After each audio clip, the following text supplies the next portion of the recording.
Suatu hari dalam sebuah diskusi bersama dengan para murid-muridnya, Abu Nawas tiba-tiba dicecar pertanyaan oleh beberapa muridnya dengan pertanyaan yang sama.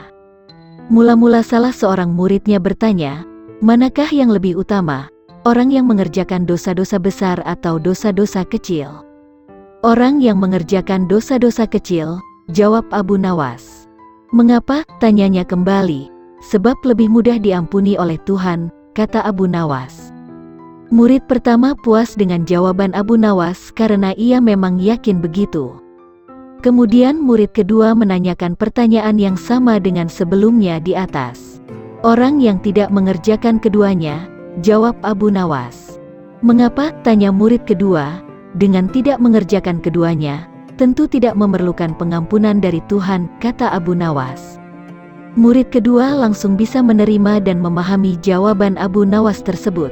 Kembali murid ketiga bertanya dan masih dengan pertanyaan yang sama sebelumnya, Abu Nawas pun kembali menjawab.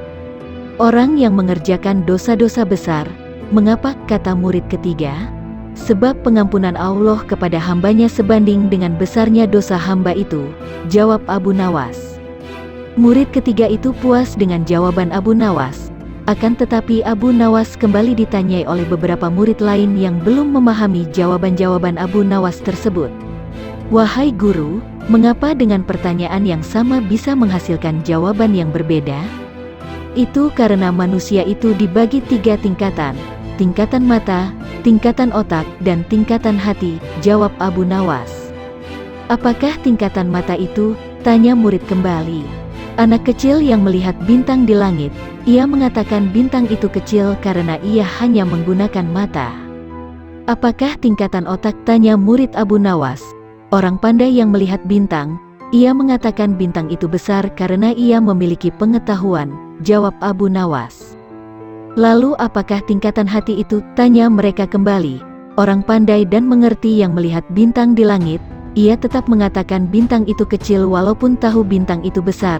Karena bagi orang yang mengerti tidak ada sesuatu apapun yang besar, melainkan dengan kemahabesaran Allah, jawab Abu Nawas. Kini para murid Abu Nawas mulai mengerti mengapa pertanyaan yang sama bisa menghasilkan jawaban yang berbeda.